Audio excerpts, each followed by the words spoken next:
After leaving religion, Christianity, and fundamentalism, I realized that churches teach their members to avoid reading, watching, or learning about anything that doesn't match up with their biblical Christian worldview, because they view anything that doesn't come from their point of view as a potential luring or satanic tool.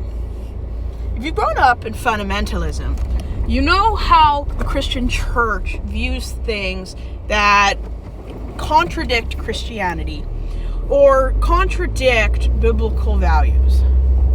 They view it as though it's a satanic tool to indoctrinate kids with the occult.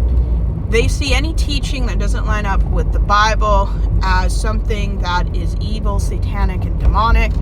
They don't see anything that doesn't come from the Bible as something that isn't a threat. And this is a problem because it creates an us versus them mentality.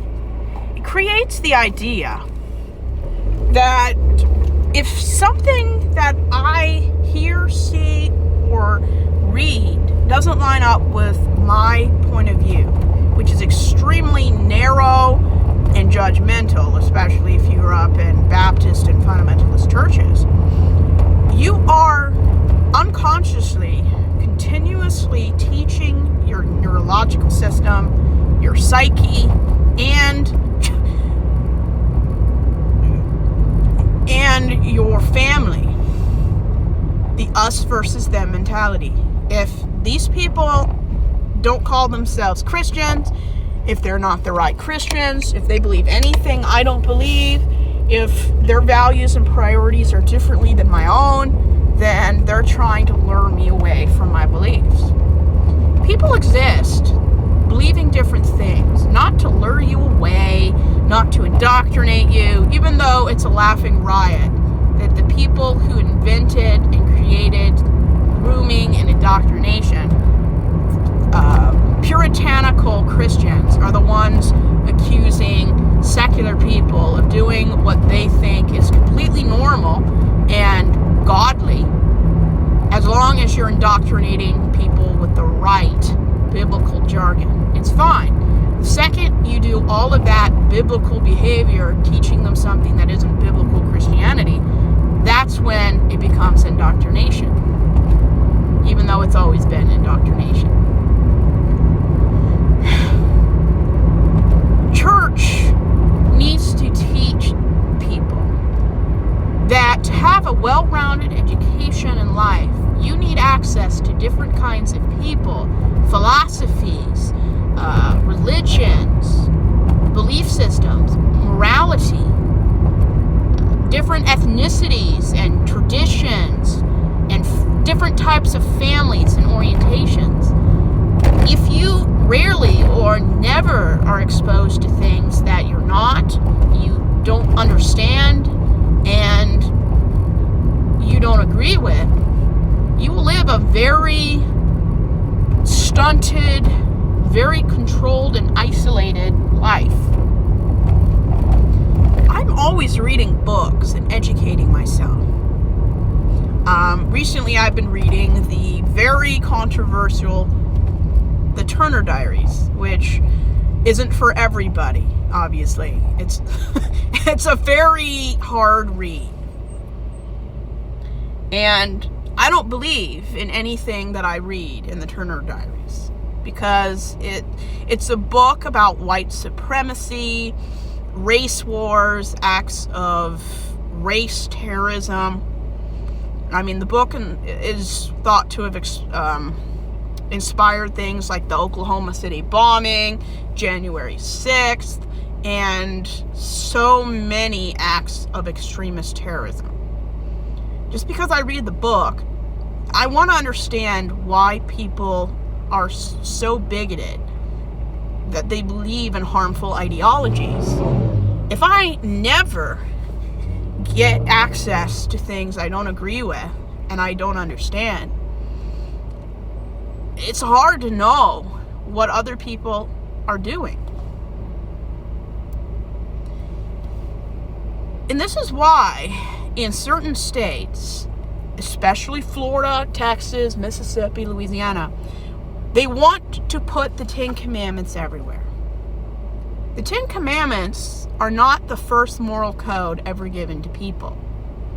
I don't even believe they were given at all. I think that powerful men of privilege and wealth created the Ten Commandments to make sure they kept their power, subjugated women, and had a moral standard that benefited men, because all the Ten Commandments are about benefiting a male god or male property rights. That's the Ten Commandments. But the states that want CRT, critical race theory, to never be taught or discussed, never say gay, they don't want impressionable, naive kids to experience different types of families, people, beliefs, and traditions. There's a reason why we call it erasure. And I grew up in a fundamentalist Christian family who erased anyone who wasn't heterosexual, white, or Republican, conservative, anything that didn't fit a 1950s nuclear Norman Rockwell painting was entirely erased and villainized. And sure, we talked about African Americans, but it was made very clear that the Africans were in slavery for hundreds of years as a judgment from God due to the story of Ham in the Bible, who was a son of Noah. They made it very clear that the reason why certain minorities are targeted, enslaved, and oppressed, even in 2025, is because they're being judged by God, not because people are horrible individuals and they like to oppress easier to manipulate minorities. The curriculum I had from a Florida conservative site who lost their tax exemption in the 80s due to suspending kids for interracial dating, which was legalized in the 60s. These are the kind of people that created the curriculum I grew up listening to. And anytime I try to talk about white privilege, hetero privilege, and how the ethnicity I am, which is white, oppresses people, not all white people, but a considerable amount of white people in the North American continent seem to uphold the ideas that made slavery and the Lavender Scare possible. They will never admit that there is a privilege problem. Straight privilege, white privilege, marriage privilege, they will never admit there's a privilege, because once you admit there's a privilege, then you either try to eradicate it or teach other people about it.